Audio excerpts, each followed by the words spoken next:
اعوذ باللہ من الشیطان الرجیم بسم اللہ الرحمن الرحیم الحمد للہ رب العالمین والصلاة والسلام علی اشرف الانبیاء والمرسلین خاتم النبیین سیدنا و مولانا ابی القاسم محمد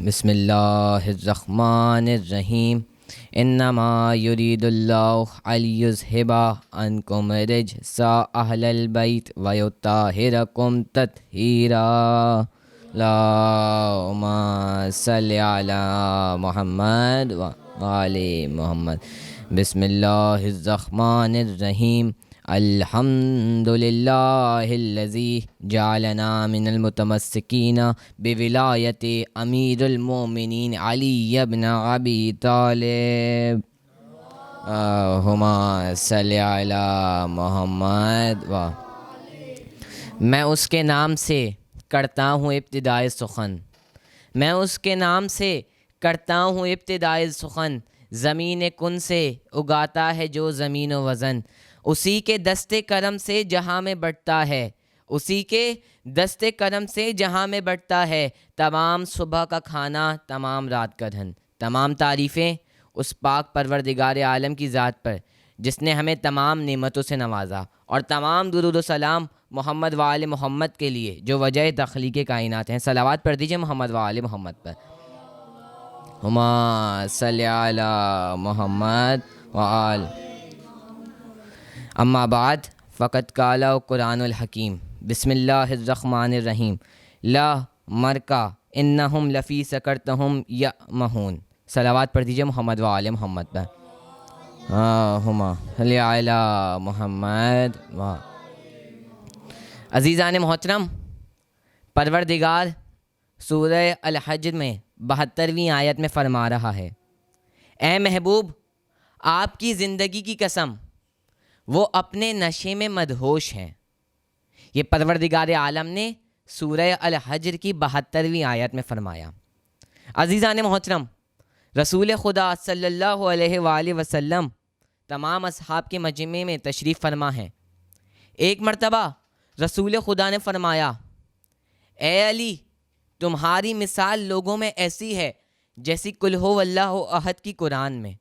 تو ایک شخص اٹھتا ہے، کہتا ہے یا رسول خدا ایسا کیسا ممکن ہے کہ علی کی مثال لوگوں میں ایسی ہو جیسی قل ہو اللہ احد کی قرآن میں؟ تو رسول خدا نے فرمایا، اے شخص جس طرح قل ہو اللہ احد کو ایک مرتبہ پڑھنے سے قرآن کے 3 حصوں میں سے ایک حصہ پڑھنے کا ثواب حاصل ہو جاتا ہے، جس طرح قل ہو اللہ احد کو 2 مرتبہ پڑھنے سے قرآن کے 2 حصہ پڑھنے کا ثواب حاصل ہو جاتا ہے، اے شخص جس طرح قل ہو اللہ احد کو 3 مرتبہ پڑھنے سے قرآن پڑھنے جتنا ثواب حاصل ہوتا ہے، اسی طرح اگر علی کو دل سے دوست رکھو گے تو ایمان کے 3 حصوں میں سے تیسرا حصہ پالو گے، اگر علی کو دل اور دماغ سے دوست رکھو گے تو ایمان کے 3 حصوں میں سے 2 حصے پالو گے، اگر علی کو دل دماغ اور عمل سے دوست رکھو گے تو پورا کا پورا ایمان حاصل کر لو گے۔ اے لوگو، اگر مجھے شک نہ ہوتا کہ لوگ علی کے متعلق وہ باتیں کہیں جو نصارہ نے عیسیٰ ابن مریم کے متعلق کہیں، تو میں محمد مصطفیٰ علی ابن ابی طالب کے وہ فضائل بیان کرتا کہ جہاں سے علی گزرتے لوگ علی کے پاؤں کی خاک ذریعہ شفا کے لیے طلب کرتے، علی کے پاؤں کی خاک ذریعہ شفا کے لیے طلب کرتے۔ ایک صلوات پڑھ دیجئے محمد و آل محمد پر۔ محمد و آل محمد۔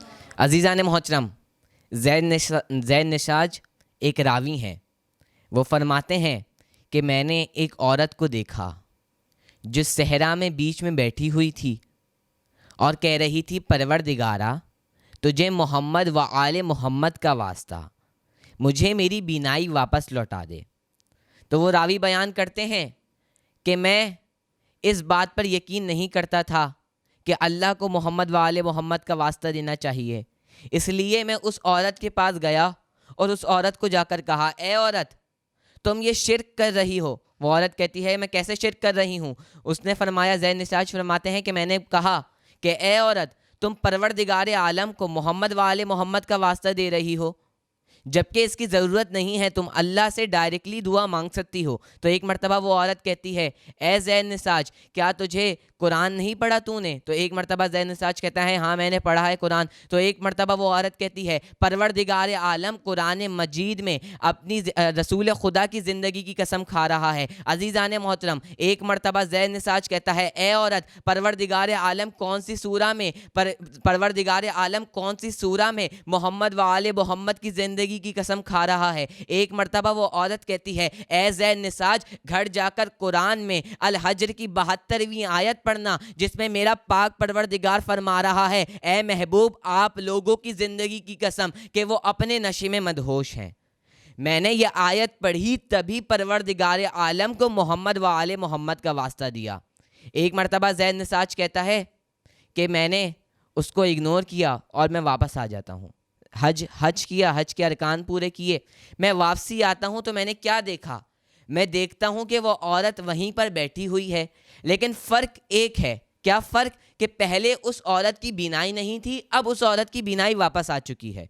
اب اس کے جملے بھی الگ ہیں۔ پہلے وہ جملے کہہ رہی تھی، پروردگارہ تجھے محمد و آل محمد کا واسطہ میری بینائی لوٹا دے، لیکن اب وہ عورت بیٹھی ہوئی ہے اور کہہ رہی ہے، اے لوگو، محمد و آل محمد سے محبت کرو، پروردگار تمہیں نجات کا رستہ دکھائے گا، پروردگار تمہیں جنت میں داخل کرے گا، اے لوگو محمد و آل محمد سے محبت کرو۔ تو ایک مرتبہ زید نساج کہتے ہیں، اے عورت، میں جب حج کے لیے جا رہا تھا تیرے پاس تیری بینائی نہیں تھی، تو اندھی تھی، اس وقت تو واسطہ دے رہی تھی محمد و آل محمد کا، پروردگار کو۔ اب جب میں واپس آیا ہوں حج کر کے تو میں دیکھ رہا ہوں تیری بینائی بھی واپس آ چکی ہے اور تیرے جملے بھی الگ ہیں، آخر ماجرا کیا ہوا ہے؟ وہ عورت کہتی ہے، اے زید نساج، جب تو یہاں سے گیا تھا تو میں نے ایک مرتبہ اپنے سچے دل سے کہا تھا، پروردگارا تجھے محمد و آل محمد کے حق کا واسطہ مجھے میری بینائی لوٹا دے۔ جب میں نے یہ جملہ کہا نا تو آسمان سے ایک آواز آئی، اے عورت، تو اپنے توسل میں سچی ہے، بس اپنے ہاتھوں کو اپنی آنکھوں میں رکھ۔ وہ عورت کہتی ہے، میں نے اپنے ہاتھوں کو اپنی آنکھوں میں رکھا، بس آنکھوں پہ اپنے ہاتھ کو رکھنا تھا۔ ایک مرتبہ غیب سے آواز آئی، اے عورت، اپنے ہاتھوں کو ہٹا۔ وہ عورت کہتی ہے، میں نے اپنے ہاتھوں کو ہٹایا۔ ایک مرتبہ میں کیا دیکھتی ہوں، ہاتھوں کو رکھنے سے پہلے میں اندھی تھی، لیکن ہاتھوں کو رکھنے کے بعد میری بینائی واپس لوٹ آئی۔ اے زید نساج، یہ کیوں ہوا؟ یہ اس لیے ہوا کیونکہ میں نے پروردگار عالم کو علی اور اولاد علی، محمد اور اولاد محمد کا واسطہ دیا تھا۔ تو ایک مرتبہ وہ زید نساج کہتا ہے کہ وہ آواز کس کی تھی؟ کہ تو نے پروردگار عالم سے یہ نہیں پوچھا کہ وہ کون تھا کہ جس کی یہ آواز آئی تھی؟ تو ایک مرتبہ وہ عورت کہتی ہے، اے زید نساج، میں نے اس کے بعد اپنے پروردگار سے کلام کرنا شروع کیا، کہا، پروردگارہ تجھے اب علی اور اولاد علی کا واسطہ، پروردگارہ تجھے محمد اور آل محمد کا واسطہ، مجھے وہ شخص دکھا جس نے میری بینائی واپس لوٹائی ہے۔ بس عزیزان محترم، وہ عورت بیان کرتی ہے، عبداللہ حسین دستغیب اپنی کتاب کشکول دستغیب میں بیان کرتے ہیں، ایک مرتبہ عورت نے اپنے ہاتھ ہٹائے، سامنے ایک شخص کھڑا ہوا تھا، وہ کہہ رہا تھا، اے عورت، میں علی کا غلام خضر ہوں، مجھے علی کے حکم سے بھیجا گیا ہے۔ اور علی کہہ رہے ہیں، اے عورت، جس طرح تم بینائی ملنے سے پہلے اس صحرا میں بیٹھی ہوئی تھی، اب بھی اسی صحرا میں بیٹھی رہو اور لوگوں کو کہتی رہو، اے لوگو، علی اور اولاد علی سے محبت کرتے رہو، تم لوگوں کی مشکلیں آسان ہوتی رہیں گی، تم لوگوں کی مشکلیں آسان ہوتی رہیں گی، علی اور اولاد علی سے محبت کرتے رہو۔ ایک صلوات پڑھ دیجئے محمد و آل محمد پر۔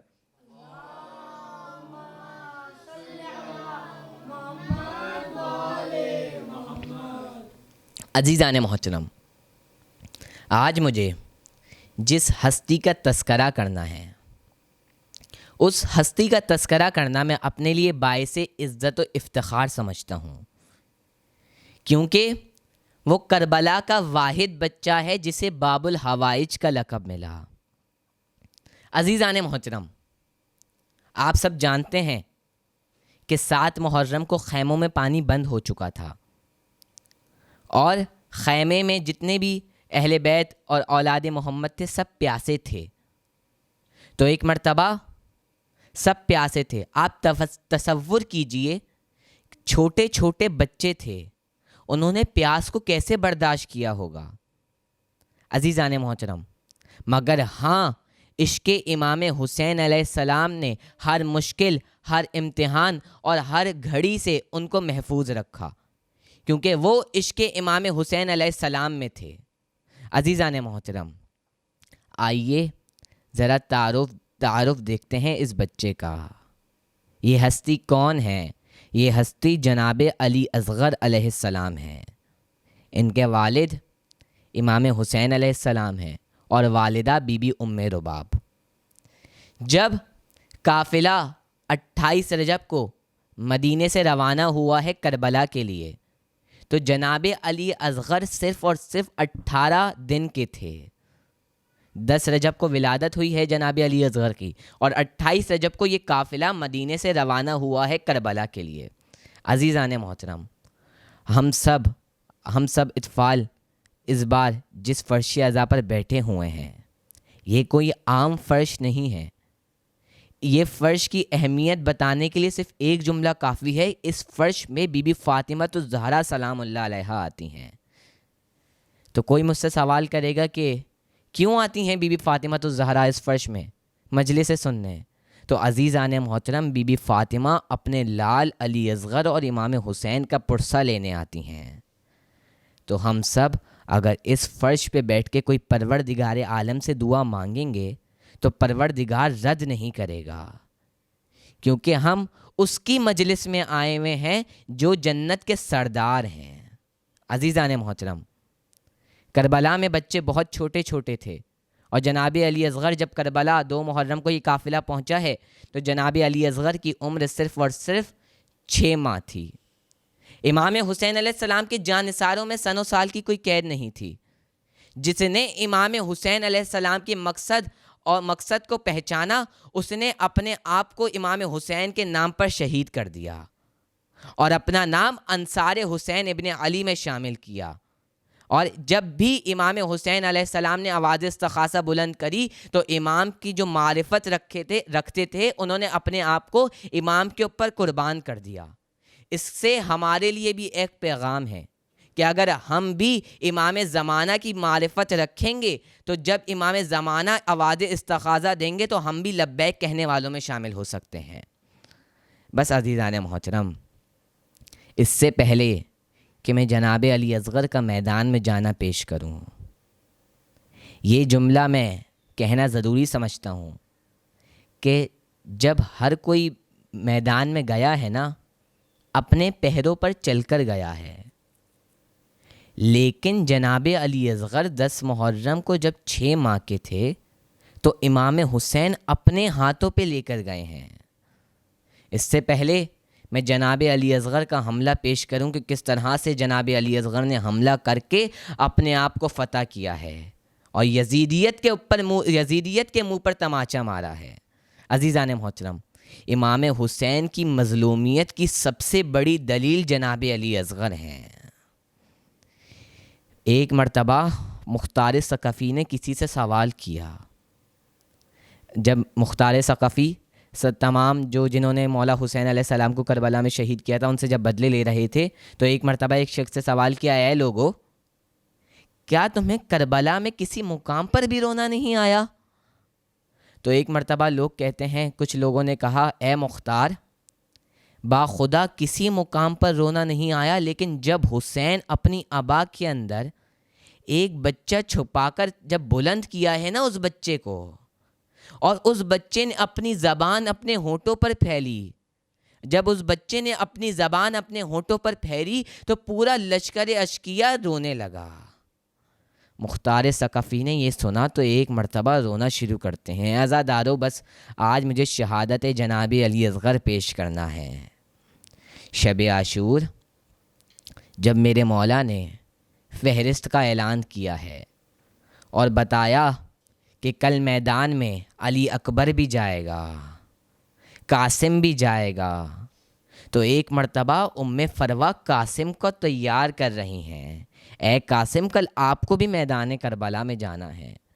لیکن عزادارو, ایک خیمہ ایسا ہے جس میں بی بی نے ایک بچے کو گودی میں لیا ہوا ہے اور جناب علی اصغر سے کلام کر کے کہتی ہیں اے علی اصغر کل سب جب میدان میں جائیں گے نا تو اپنے پیروں پر چل کے جائیں گے. علی اصغر میں آپ کو میدان میں جانے دوں گی اور میں چاہتی ہوں کہ آپ میدان میں جائیں, لیکن اے علی اصغر مجھے اس بات پر رونا آ رہا ہے کہ جب سب اپنے پیروں پر چل کے جائیں گے تو آپ تو ابھی چل بھی نہیں سکتے, آپ تو ابھی چل بھی نہیں سکتے, آپ کو آپ کے بابا حسین لے کر جائیں گے. لیکن اے علی اکبر کل جب حرملہ کا تیر آئے تو آپ اپنے بابا کی حفاظت کیجئے گا. عزادارو, یہ ہے جوش حسین ابن علی, جوش عشق حسین ابن علی کہ ہر ماں اپنے بچوں کو تیار کر رہی ہے. جناب علی اصغر بول بھی نہیں سکتے, لیکن ہاں جب عاشور کا دن آتا ہے اور تمام امام حسین علیہ السلام کی جو جانثار تھے وہ جب شہید ہو جاتے ہیں تو میرے مولا نے عصر عاشور صدا دی حل من ناصر ینصرنا, ہے کوئی جو ہماری مدد کو آئے. بس عزادارو یہ صدا کے بعد میرے مولا حسین نے دوسری صدا دی, ہے کوئی جو نبی زادیوں کی چادروں کو بچائے. عزادارو میں نے روایتوں میں پڑھا ہے ایک مرتبہ خیمے میں کوہرام برپا ہوا. ایک مرتبہ میرا مولا حسین پوچھتا ہے اے زینب کیا کوئی بچہ چل بسا ہے. ایک مرتبہ جناب زینب کہتی ہیں میرے ماں جائے حسین کسی بچے کی شہادت نہیں, بلکہ جب آپ نے یہ صدا دی تھی نا ہے کوئی جو نبی زادیوں کی چادروں کو بچائے, تو ایک مرتبہ علی اصغر نے اپنے آپ کو گہوارے سے گرا لیا. بس عزادارو ایک مرتبہ میرا مولا حسین خیمے میں آیا, خیمے میں آنا تھا, ایک مرتبہ زینب کبریٰ سے فرمایا زینب علی اصغر کو لائیے. بس علی اصغر کو لانا تھا. ایک مرتبہ میرا مولا حسین کہتا ہے اے زینب علی اصغر کو سفید کپڑے میں لپیٹ دیجئے. روایتوں میں ملتا ہے کہ علی اصغر کو ایسے لپیٹا گیا, ایسے مولا حسین کپڑے پہ لپیٹ رہے تھے جیسے ایک باپ اپنے بیٹے کو کفن میں ڈال رہا ہو. بس عزادارو آخری دو جملے سن لیجئے. 6 ماہ کا علی اصغر ہے, زہرا کے لاڈلے نے علی اصغر کو کفن پہنایا, اپنی ابا کے اندر چھپا کے علی اصغر کو رکھا ہے. جانتے ہیں کیوں؟ کیونکہ علی اصغر اتنے چھوٹے تھے کہ اگر دھوپ لگتی تھی نا تو علی اصغر برداشت نہیں کر سکتے تھے. عزادارو بس ابا کے اندر حسین ابن علی نے ایک چھوٹا سا قرآن رکھا.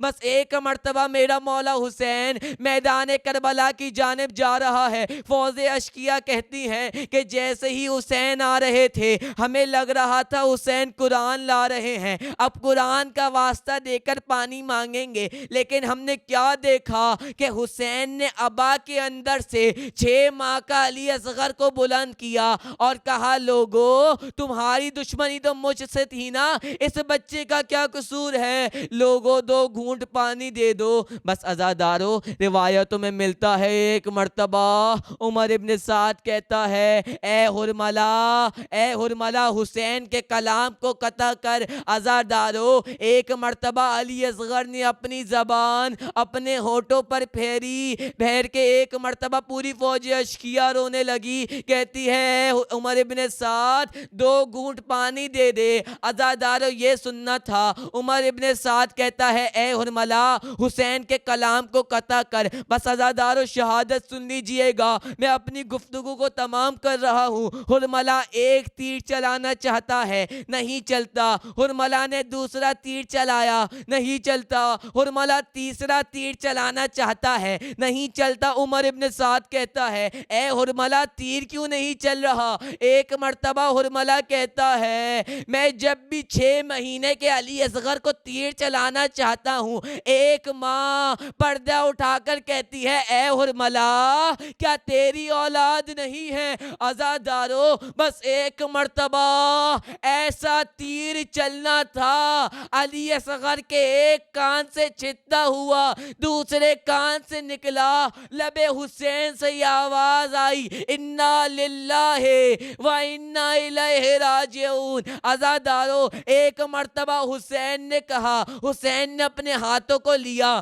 علی اصغر کے خون سے اپنی داڑھی کو خضاب دیا، اس کے بعد ایک جملہ کہا، پروردگارا گواہ رہنا، آپ کی امت نے، اے نبی کی امت نے 6 مہینے کے علی اصغر کو تیر مار دیا۔ بس عزادارو، یہ کربلا کا وہ شہید ہے جب 11 محرم تھی اور لاشوں کی گنتی کی جا رہی تھی، اس وقت ایک لاشا کم تھا۔ ایک ملعون کہتا ہے کہ جب علی اصغر کو شہید کیا گیا تھا تو حسین ابن علی نے پشت خیمہ پر ایک قبر بنائی تھی، علی اصغر کو دفن کر دیا تھا۔ بس عزادارو، ایک مرتبہ 4 گھڑ سوار گئے، پشت خیمہ پر نیزے مارنا زمین پر شروع کیے، 4 نیزے گئے ہیں، 5واں نیزہ مارنا تھا۔ 6 مہینے کا علی اصغر اس نیزے پر آیا ہے۔ عزادارو، ام رباب یہ منظر دیکھ رہی ہے۔